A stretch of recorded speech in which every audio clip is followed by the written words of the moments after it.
Assalamu alaykum, hörmətli savaqdaşlar. Tayyibə dərsxanamızğa xoş gəldinizlər. Hazır biz ərəb dili tərcümə dərsimizin 11-ci dərsini oxuyuruz. Biz ilgirki saatlik dərsimizdən başlab xəbər tərcümə örnəklərini oxuğaydıq. Biz bugün yəni şunun davamını oxuyuruz. Həm də bizning bugün oxuyduğan birinci cümləmiz Bismillahirrahmanirrahim. Quvvat xassa ta'taqilu anasirul ceyş allati saytarat ala mabna at-televizyon at-turki deydi. Quvvat xassa alohida qism ta'taqilu qo'lga oldi. Ammo bu yerdagi fe'l qanday fe'l? Fi'li mudari. Hozirgi yoki kelgusi zamonni bildiradigan fe'l. Ammo men buni qanday tarjima qildim? O'tgan zamon shaklida tarjima qildim. Qo'lga oldi deb. Nima uchun? Men ilgirki darslarda men eslab o'tdim. Xabarda arablar yuz berib bo'lgan, ya'ni yaqinda yuz bergan ishni ifodalash uchun fi'l mudari qo'llanadi. Biz buni bevosita qilib fi'l mudarini hozirgi yoki kelgusi zamon shaklida tarjima qilsak, bu xato chiqadi. Xabarda fi'l mudarini o'tgan zamon shaklida tarjima qilamiz.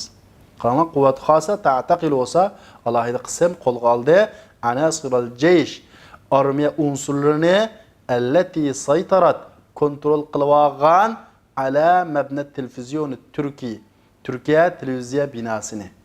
Yani alohida qism Türkiye televiziya binasini kontrol qilib olgan harbiy unsurlar, armiya unsurlarini qo'lga oldi. Ta'taqilu qanday qo'lga oldi deb tarjima qilamiz. Ammo fe'lning o'zi fe'l mudari, hozirgi yoki kelgusi zamonni bildiradigan fe'l. Endi men shunga o'xshash jumlalardan sizlarga 3 dona jumla berdim. Bu sizlarga topshiriq.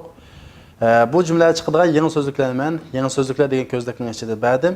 Shuning uchidan ko'rsanglar bo'ladi. Masalan, birinchisi innal quwwatul musharaka fi amaliyati ghusn az-zaytun satuharriru ba'da qalilin jabal birsaya al-istrateji alladhi tatahassaну fihi anasir tanzim bi yadi. Endi bu jumlada sizlar bilmaydigan gap, işte tahassunu biz o'rganib bo'lgan, ya'ni masalan hasn degan gap qo'rg'on degan gap. Buning fe'li tahassana yatahassana tatahassana tahassana bo'lsa qo'rg'on qildi, qo'g'daldi, mukib oldi degan ma'nolar bor. Tanzim degan bu tashkilot degan gap, ha. Ikkinchisi Erdo'g'an sanutahhiru min al-irhabiyyin li'annahum laysu ashabaha al-haqiqiyyin wa sanuwasilu amaliyatina wusulan ila al-hudud al-iraqiyya ligayat al-qada'i ala akhar irhabi deydi. Minbij degan shaharning ismi. Meniki sanutahhir degan gap paklaymiz emas, tozalaymiz degan gap, ha.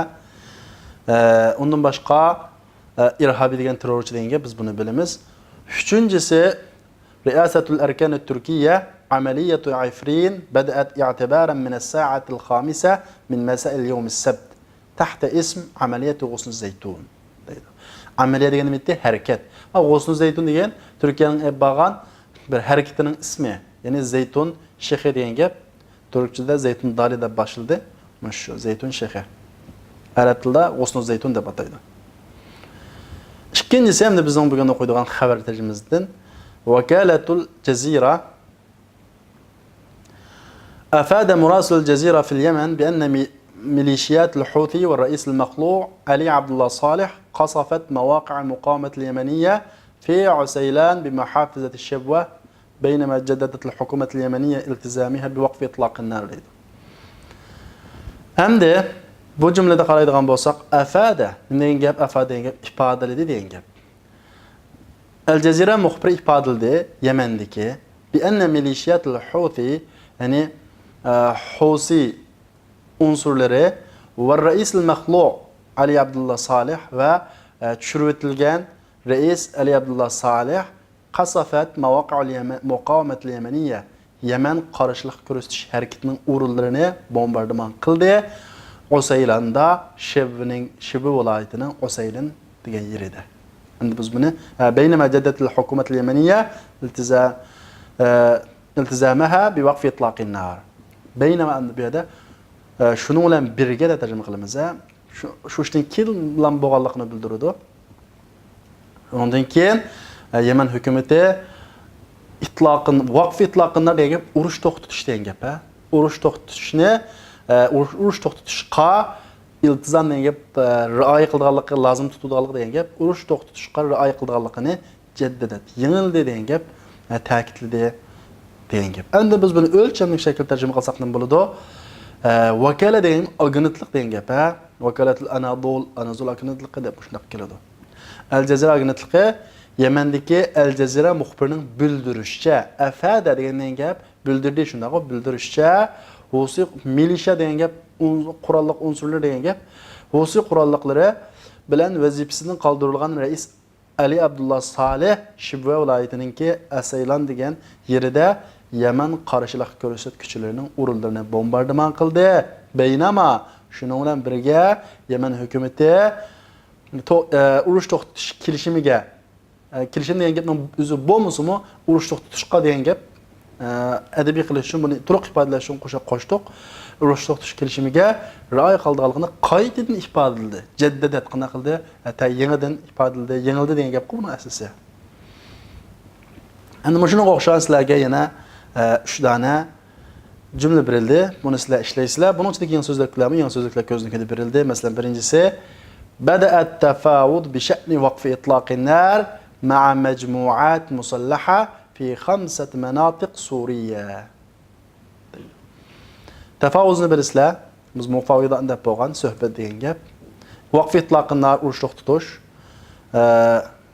majmu'at degan gap, jamoat guruhi degan gap, musallaha qurolliq degan gap. İkincisi el-hukmu bis-sijni 10 sanavat ala Usamet Necl el-Reis el-Makhluq Muhammed Mursi bi qadiyati Fadd Rabi'a deydi. Bunun için sizler bilmediğiniz sözler yok. Yani Necl degan gap, o'g'li degan gap, qadiya degan gap, masalasi degan gap. Üçüncüsü kullul muassasat al-hukumiyya adat ila qabdati quwwat al-amn al-shar'iyya deydi. Bunun için de sizler bilmediğiniz söz amni bilasa bexatarlik dars degan gap, shar'iy degan gap, qonunliq degan gap, yerlik, ya'ni qonunliq hukumatning demakchi, bunda jamoat yoki boshqa partiyaning emas, hukumatningki bexatarlik kuchlarininki qabdi degan nima, qo'liga ilkiga degan gap, ilkiga degan gap, ya'ni qabdi degan gap aslida qo'l degan gap, qo'liga o'tdi degan gap, ya'ni kontrollik o'tdi, ilkiga o'tdi deb tarjima qilsak bo'ladi. Hem de 10'uncusu yani haber tercüme örneklerininki 10'uncusu şundaqla en ahirki haberimiz darb zilzal jadid şiddetuhu 7.3 درجات بمقياس ريختر جنوب اليابان في ساعات مبكرة من صباح اليوم السبت وأسفر عن مقتل 7 أشخاص وجرح آخرين وانهيار مبان deydi. Darb zilzal degan gap yer tervidi degan gap. Zilzal yer tervesh. Darb deb shu yer terviganni ifodalab keldi. Darb degan so'z. Yangidan yer tervidi onun şiddeti yani küçe 7.3 derece Richter ölçeş asvabıga asaslanganda. Miqyas deganimiz ölçeş asvabı. Odatda metrni deymiz, miqyas deymiz. Yaponiyaning janubida fi saat mubakkira min sabah al-yawm as-sabt. Shanba kuni at degan fi saat mubakkira tang saharda. Min sabah al-yawm sabt. Shanba kuni at degan sahardan tang saharda degan gap, ha. وأسفر عن مقتل 7 أشخاص و7 adamning ölüşünü qanday qildi? Keltirib chiqadi va jarh akharin va boshqalarning yaralishini va binolarning o'lishini qanday qildi? Keltirib chiqadi deydi. Demak, buni yig'ib tarjima qilsak nima bo'ldi? Richter o'lchash asbobiga asoslanganda, ya'ni bimiqyas Richter degan gap, Richter o'lchash asbobiga asoslanganda shanba kuni at degan sahar vaqtida Yaponiyaning janubida kuchi 7.3 bal bo'lgan qayta bir qatimliq jadid degan gap, ya'ni qayta, yangi degan gap qo, qayta bir qatimliq yer taravash bo'lgan va 7 odamning o'lishini, boshqalarning yaralanishini va binolarning o'lib tushishini keltirib chiqargan. Demak, buni beshida so'zma-so'z tarjima qilib boqamiz. Undan keyin o'ltirib, uni o'lchamlik qilamiz, o'lchamliklashtiramiz. Endi men sizlarga shunga o'xshash 3 dona xabar jumlasini berdim. Buni sizlar ishlaysizlar. Masalan, birinchisi قال رئيس الوزراء التركي بن علي يلدرم أن على تركيا اتخاذ التدابير اللازمة لمواجهة أي زلزال محتمل. Demek bunun mı zilzal alakadar gaplar tanıdım bunu. Bunun için de sizler bilmediğiniz söz yok. İkincisi tefcir el-yevm esfere. Esfere degan nima? Keltirib chiqadi, ya. Esfere keltirib chiqadi degan gap. An maqtal 3 İsrailiyin ve akhar İrani. Üçüncüsü darb zilzal bi quwwa 5.3 درجة على مقياس ريختر ولاية جناق قلعة. جناق قلعة demekçe, Canakkale deb ataydı Arapça. جنوب غرب اسطنبول صباح يوم الاثنين دون وقوع خسائر مادية أو بشرية. خسائر degani nima? Ziyon degan gap. Buning ichida sizlar boshqa bilmaydigan so'zliklar yo'q. Yangi so'zliklarni men yangi so'zliklar ko'zni qilib berdim. Demak, buning bilan bizning xabar tarjima o'rnakimiz musha yerda oyoqlashdi. Inshaalloh endi biz kelarki soatlik darsimizni ko'rishaylik. Assalomu alaykum. لو قد ذقت من حلواه طعما لا آثرت التعلم واجتهدت ولم